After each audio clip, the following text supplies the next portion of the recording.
Hey guys, so I've got something of a weird video to discuss today with you guys, and it's to answer all the questions that I've had about why I don't collaborate with other artists on YouTube or other YouTubers or other artists, period, on Instagram, anywhere. Um, Around the time where I think I had like 10,000 subscribers, I was pretty early into YouTube. I had an unfortunate experience with one of the more popular artists. I won't name names today, so if you're here for a tea or gossip or whatever, I'm not like that. I like to believe I have a bit more class than that, but um, uh, what he did was that he, you know, entered my channel in a very polite way. He presented himself in a very proper way, let's say. And what he did was that he slowly kind of got really comfortable talking to me as if he was a friend. And he'd show up to streams, he'd be present. I even did a stream with him where he talked about different changes I was making and giving his 2 cents, and me kind of doing the corrections he was directing. And this was way back when I used to live stream on livestream.com. Like, again, I had like 10,000, 14,000 subscribers, I'm pretty sure I remember. And this one time, one of my viewers on the Skype group, it used to be like, basically the community was a Skype group back then. There was no Reddit or Google Plus community. And the good old days. And one of my viewers, a number of my viewers, brought to my attention that he had recently posted a video that looked eerily similar to my videos, and I was just a little bit shocked. But before that, before you think about that, he was fanboying all over me. He was telling me how he was watching 2 videos at the same time. Of mine. He was telling me how gifted I am. He was telling me how informative where did I train? How did I learn? This stuff is amazing. You're amazing. And then another big factor in this story is that he told me he was having a content problem, that he was having issues deciding on what he was going to discuss in his videos because he was running out of ideas and he wasn't inspired and he was dealing with whatever it was he was dealing with. And I empathized, as I do, and I understood where he was coming from, and I tried to be his like little impromptu therapist and talk to him about what it was he was going through, how I've been through the same thing. Inspiration is a hard thing to come by, and it was back when I was younger, so I didn't really draw that well, and I used to think I didn't draw that well, but now I know I didn't draw that well. But so he told me he had a content issue. He was praising my work up and down. All of a sudden he posted video that is really similar to my videos, to the point where it got to the point where people on the video commented saying that this looks like an Istebrak video. So I went to him directly. I didn't gossip. I just went to him directly because at that point in my mind, he was a friend. So I was like, hey, people are coming up to me saying this video is really similar to mine. And every time I quote one thing I learned from your videos, I just say, yeah, go there, go to him. That's where I learned this. Go there. That's the video I listened to, and that's where I learned this idea. And I would, always reference back to him. And so I told him if he could afford me that same respect. I said, if you learned something from one of my videos, it would be cool if you, said, that's where I learned it. I learned that from an Istebrak video. I mean, it got to the point where the demonstration was just verbatim what I was talking about in one of my tutorials. So, you can't say that, eyes don't belong to you, or teaching eyes doesn't belong to you, because that's such a trap. That's so unfair, because my thought process belongs to me. The words that I coin belong to me. The words and concepts that I learned in my extensive experience as a teacher belong to me. My thought process and my word chain and my verbiage belongs to me. And I'm just getting upset just remembering all of that, because I felt so small, and he had hundreds of thousands. I don't know if it was 1 million subscribers back then, and I had 10,000, and I felt so small. And he threatened me because I'll tell you what happened. But But that's all I said. So I was tutoring at the time, so I sent him those messages, and they were respectful. You guys hear me swear and all that, but when I'm discussing things professionally, I don't swear, I don't cuss. I'm very straightforward, and people who've taken my private tutoring, you could be a character witness in the comment section if you'd like. I keep things really, really controlled when I'm dealing on it, and that was emotionally driven as well in that moment, and I still didn't swear or cuss, so I sign off. It was on Skype. I sign off, and I do my private sessions, and I had like 4 classes in a row, so I wasn't out. I started at 3, and at like 5, 6, 7, 8, I forget at what point in that. I think it was 8 o'clock I finished that day, I remember. And I opened Skype, and there is like, God almighty, like 15 messages, 20 messages of him saying, where the fuck are you? Stuff like that. Like, who the fuck do you think you are? How dare you say that about me? How dare you say I'm stealing your content? It was such a shocking and jarring experience that I had no idea how to react. I was lost at that point. I was just so shaken. And I tried to explain. I said, no, first of all, my viewer came to me with this. I saw the video. I noticed that, yes, you did almost verbatim repeat what it is I repeat in classes about, the things that in the order in which I teach them. It just looks like you're quoting me without my name there. And that's all it is. So, it would do a lot for my channel since I have so little viewers if you gave me a shout out. That's all it would. Like, why? It's the question I wanted to ask. And I still wonder why that shout out was never given, that why I didn't deserve that after all the content that I was praised for by him, why I didn't deserve a shout out. Knowing that he was watching my videos 2 at a time, knowing that he was, what it was, all that stuff he was saying ahead of that moment.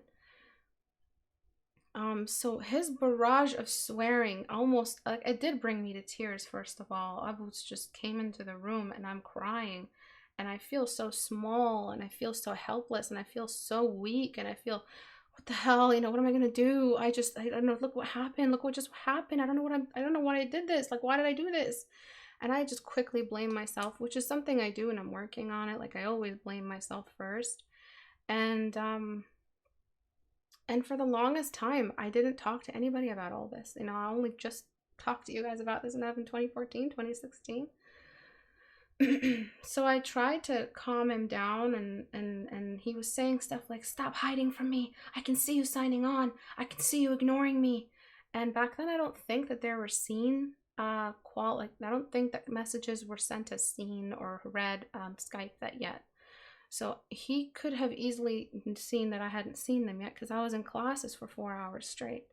And my brain was dizzy as all hell when I came out. Like, that's how I am after classes. When you lecture for 4 hours straight, you're fried. So I'm there, shook, crying. I was like, what the hell is going on? I was a big fan of him. He was at that point, until that point. I know you can see this. I know you can do this. And you just have to see it through our eyes. 2 kids just starting to build this art channel, reading somebody who up until that point was their idol, cussing, and emotional, just an emotional like storm of just dirty language and all this other stuff of, honestly, just, I don't even remember some of the swear words he said to me. So he brings his wife on the line because I told him I would like to get on a call with you because what you just did is unforgivable. And though I was really shaken, I still had a sense of dignity. I'm not, honestly, I don't remember if it was me who asked to call or him, but I said this was unforgivable was my argument that entire time that we were on call. I called till I lost my voice. And their excuse was, you're so disrespectful. How dare you be so disrespectful? And again, I remind you that it was a very polite question as to whether or not he did use my content. And I was just saying, did you? I'm just asking you to give you a chance to tell me before anybody else does. Again, this was brought to my attention. How dare you be so disrespectful? Do you even know who you're talking to? Oh my God, it went on. and on and on. And I said, listen, at the end of the day, it doesn't matter if I came to you with the weirdest request and the weirdest accusation, like, and I'm not saying disrespectful, I just weird. If I came to you with like a weird thing, you as the adult who was much older than me, you two as adults should not be barraging anyone with insults and degradations and calling me. I honestly, I could be wrong, but I swear there was a motherfucker in there. There was a bitch in there. There was a fuck in there. I could be imagining it bigger than it was because of how much I was crying and upset I was. But I know for a fact that there was at least a motherfucker in there in his reply.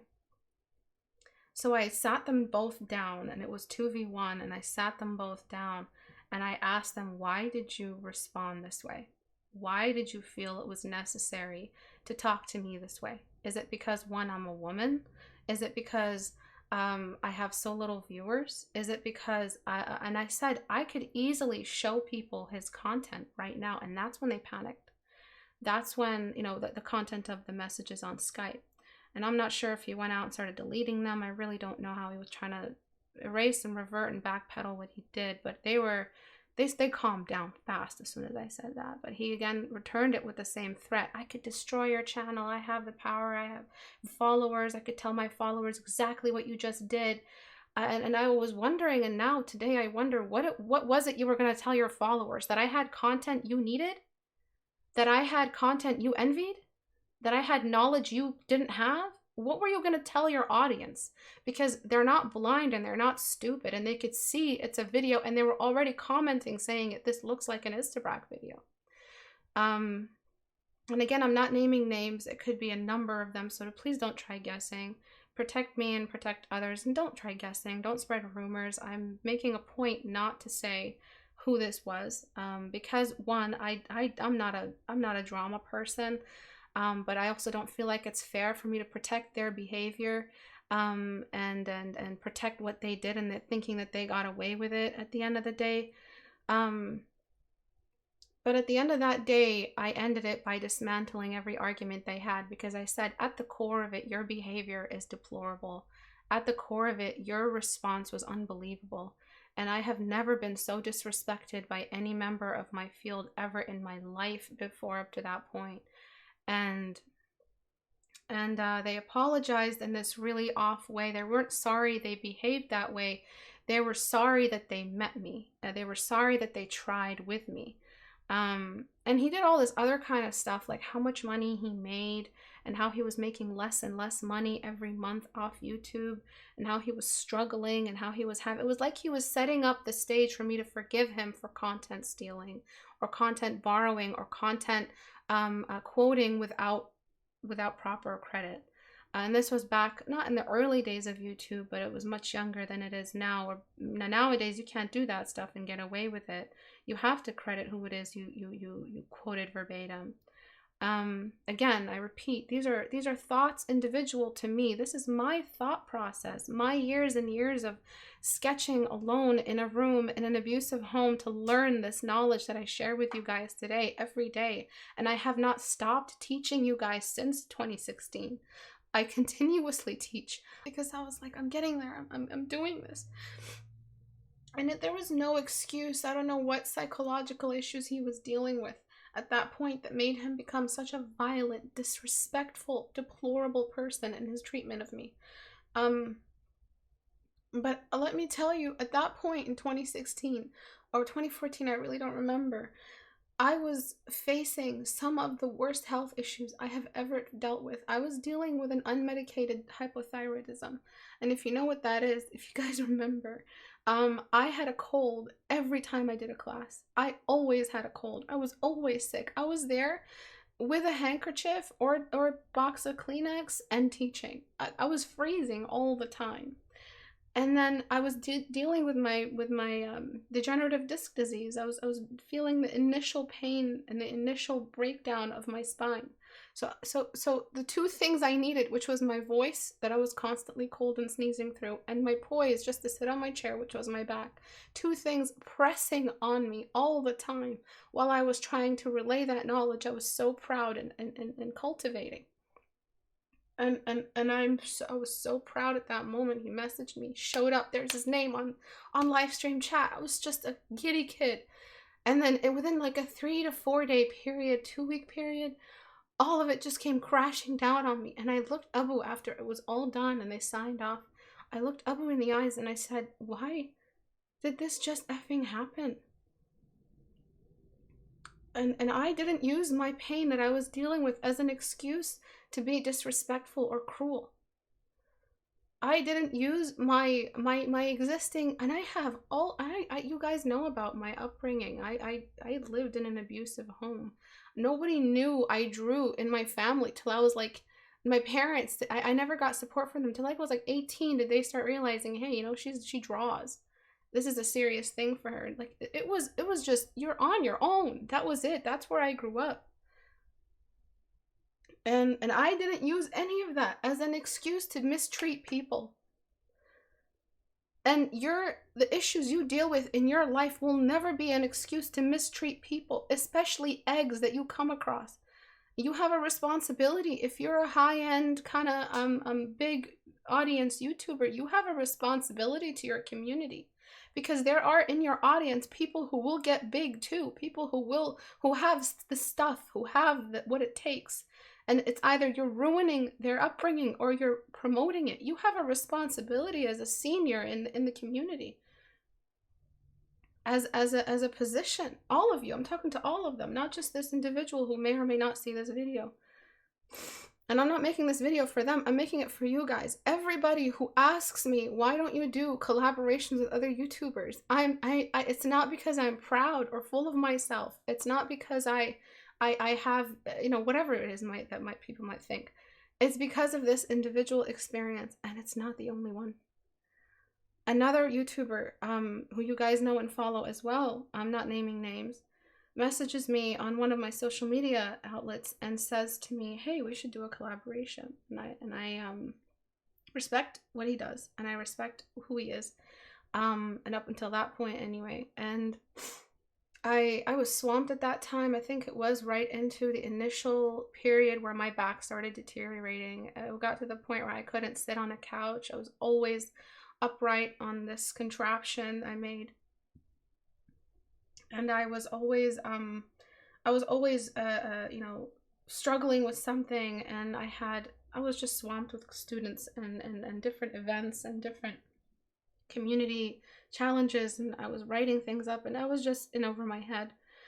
And I respectfully declined. I said, maybe in the future. At the moment, I'm just dealing with a big figure challenge in my community, and I'm not sure I would even have anything to, you know, it was mostly fear of failure, but it did come a great deal from the fact that I didn't know if I was going to provide what it was I would have promised in the collaboration, because I don't want to promise someone if I know I don't have time. So I like to be a professional. And by the way, the person before, this person I was talking about initially, I had agreed to a stream with him way before everything fell apart, which was booked 2 months ahead of time. And being a professional, trying to be a professional, I agreed to continue. I messaged and said about that stream, you know, after everything is said and done, I am willing to continue and do that stream with you. I didn't want to back out and be completely unprofessional. I tried to mend things, and that person I spoke to initially leaves me on red and deletes me off Skype and just doesn't talk to me again. And then the second person who messages me for a collaboration on Instagram, after I declined, leaves me on red and doesn't talk to me again. It's like the most disrespectful thing to leave somebody on red. Please know that. And it's different when you don't have time, or it's a quick little emoji reaction to your story on Instagram, or you just give it a quick little heart. I'm sorry I don't reply to every single message I get on Instagram. I really am. I try to reply to everybody. I have 5 pending messages at the moment. That's how much I've replied to a lot dropped because the delay was too long, but I try to reply to everyone who takes the time to message me, and at least give them a heart or something like that, or an emoji. After, you know, one professional to another, after I respectfully declined and asked, I think, to delay it, he leaves me on red, and doesn't say, oh, I'm so sorry I put you in a position to say no. I'm sorry that I'm sorry I don't have time. I hope in the future we can. Do you have an idea of when you'll have time? I would have said something like, yeah, around Christmas, I have a two-week break. We could probably do something together, like a painting, and just discuss things, do a podcast. Something like that is what I would have replied. He leaves me on red, doesn't say any of that, just leaves my decline on red. A very respectful decline. Before that, there was another individual from a website forum I used to announce my critique hour on. I used to run a critique hour and announce it through there. And this guy was after me in my community. He was after me.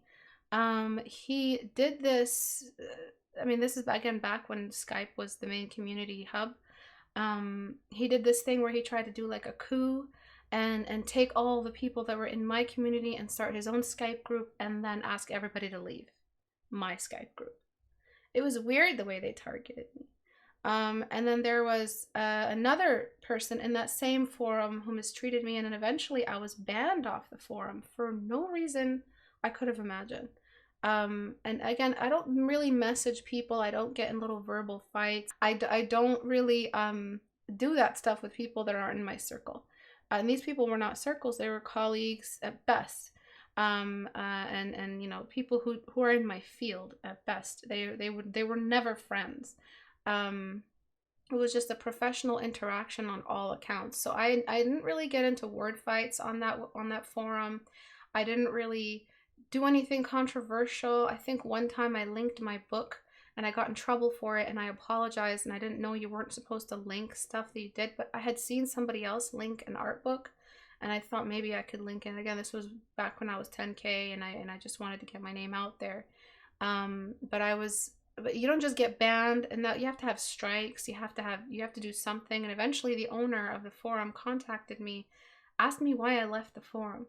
I guess the forum was just slowing down, and one of the main teachers there just leaves for no reason. I was like, I didn't leave, you guys banned me. And he's like, that's not possible. So it turns out that first guy who tried to do the coup on my Skype group was one of the moderators there, and he was spoken to. He was punished or penalized in some way. I don't know what happened, but they unbanned me, asked me to come back. I did not. And I the list doesn't go on, it stops there, but that's all I needed to know, that there is absolutely no reason and no benefit to my channel to collaborate with other channels, because it's too much of a gamble. It's too much of a gamble on my mental health as well, because the stress that I dealt with on, at those times, the stress that I went through as just a youngling, as just like an egg that had just started teaching people, it just broke my heart. It broke my heart in such a big way. And I was dealing with issues outside of all of that, and it just ate up my RAM. Like, it ate up my mind. I was up at night just wondering, what did I do wrong? What did I say? Is it not right to ask? Don't I have the right to ask why someone would just take from my channel and not say anything? After setting the stage up for telling me he had a content issue, and he needed content. So it's just not right. It's published work. It's a video published. If it's published and you're going to reference it, you quote it, period. You don't do that. It's just because it's art and it's abstract language and it's a discussion and a lecture, you quote them. It's published. There's dates on the video. You don't do that. And I hope this answers every single person on Instagram who's messaged me recently to do collaborations. I hope this answers every YouTuber who's messaged me that I've ignored. I'm sorry that I've ignored you. I'm sorry. It's not because I'm a pompous ass. It is because of these extremely aggravated, unfortunate experience with YouTubers in the past that have just left me so salty and so suspicious and so afraid and so cautious to ever put myself in a position, one, to be disrespected like that again, and two, to just be so emotionally distraught like that again. You'll notice, and there's no reason why I don't say this section, you could roll your eyes until into the horizon. You could become an eyeball and roll into the horizon if this next part bothers you. there's a reason why all this happened. The common factor between all these guys is that they were guys. And they are essential. I mean, I don't know. I don't like presuming, and I don't, and I try my best not to be a proud person. I'm a Muslim, so pride in my religion is like one of the biggest sins. Not because I'm super religious, hyper religious, person, but because essentially, fundamentally, pride blinds you. It's like a fundamental of human behavior. And so I try not to be a proud person, and I don't toot my own horn, but God almighty, these guys, they really acted like they were intimidated by me. And they took every opportunity to set the stage to a point where I was the little one, and it worked. I felt like the little piece of shit that they wanted me to feel like, but only momentarily, only momentarily, but it worked. And that's like sociopathic behavior. That's that all these people who have given me such a sour experience growing my channel. It was so unfortunate. Like, I wish I met some kind YouTubers back then, but I guess it made me stronger, so it's a blessing, and I thank Allah every day. But I thought, I'm 31 now. My birthday's around the corner next week. I don't know why I'm still scared of talking about these guys. I mean, I wanted to talk about them 3 years ago, but I just didn't think it was worth it. But lately, I've just been pissed off at the way women are treated, at the way women are treated in this industry. All these guys, all of them, they need therapy. They need to understand that just because rejection happens, just because your intimidation is revealed, just because you behave in a certain way, that does not mean that these things are valid. That does not mean that these are valid reasons to oppress someone, because that's essentially oppression. And up until then, I mean, ever, I have never done collaborations with people. And I have kept my community super, my Discord community super exclusive. Not because I'm exclusive, proud little miss, but because I don't want to run the risk anymore. People suck sometimes.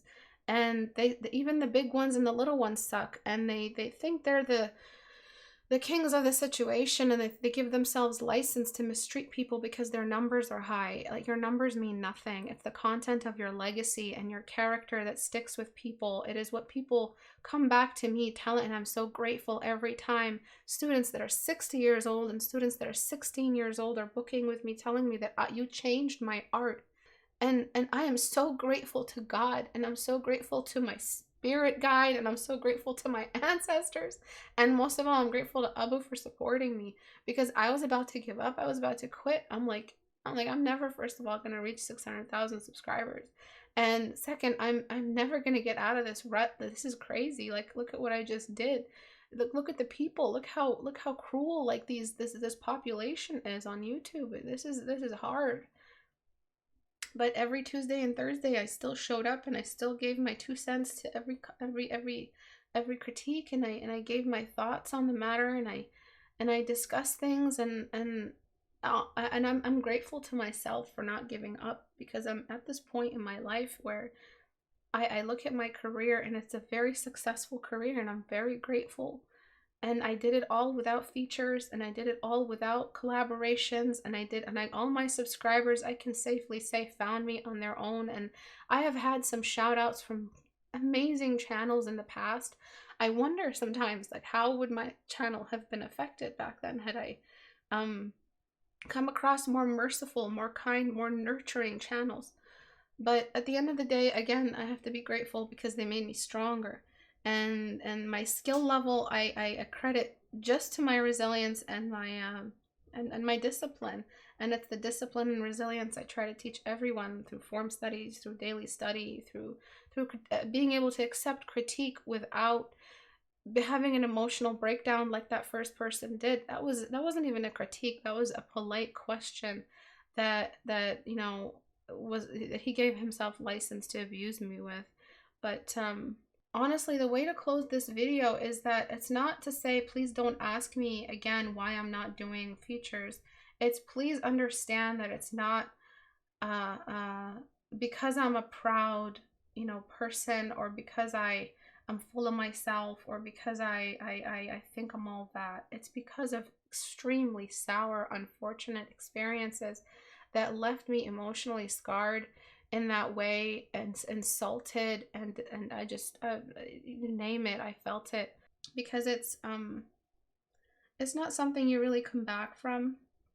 But I want to end this video on a positive note. I want to thank every single person who comes to my live streams and believes in what I do. And there's a reason I leave them as live streams. I want to be a teacher who teaches in a lecture hall. I don't want to just make videos, tidbits, little concessions about the topic. I want to lecture. I want to discuss. I want to ask questions to the audience and the students, and I want them to answer. And it was you guys. It was you guys who gave me a chance every Tuesday and Thursday to give me an opportunity to teach, to give me that opportunity I craved. It was like I was born with a vitamin deficiency, and the vitamin was teaching, and you guys charitably allowed me and gave me a stage to teach in. And that, again, that's where my gratitude comes from, because nobody else gave me a stage at that point. I had a stage in nothing. I grew up in a land, in a world where women were second class, where women were cattle to be sold to the highest bidder, where we were farmed, we were left indoors, we weren't allowed to go outside. To be seen by people was bad. We lived in this closed off community. You had to be pure so you could be married off. Art was frowned upon because it's the work of the devil, and it was just the worst thing to grow up in if you were an aspiring artist like me. And it was just chaos, and there's a lot I credit my art to. You've seen my art journey video where I talk about the Lord of the Rings and where it came from, and the first time I knew I loved art way back when I was 5 years old. One of the first memories I've ever had. I don't want you guys to assume that that's why I created this island of my channel.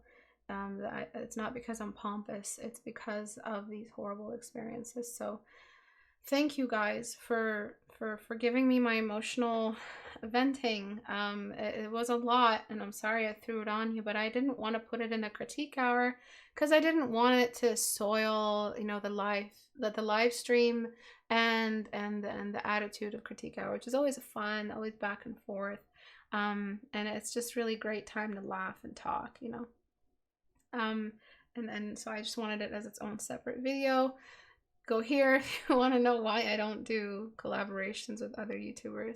Alright then, thank you guys for watching, thank you for listening to this little rant. I didn't say names on purpose. I have a right to document, to journal what I went through, but nonetheless I keep their names out because I'm not like that. I have class, and I try to have class, and except when I'm leaguing, I have zero class. But apart from that, I try to have some class, so I won't be naming names, but and I appreciate if you guys didn't go around trying to guess who it was, because then you're just guessing who it was, and it might not be that person, and then you guys are just steamrolling over to that person's account, and you're not even sure if that was the person. Remember, this is a personal, private, albeit public, expression of my past to you guys, so you're never really gonna know who it was. Make all the guesses you want, but please don't enact any kind of thing toward any person or group. You guys don't know who they are, and I left their names out for a reason. Thank you guys again for listening, and I'll see you guys in Critique Hour. Bye.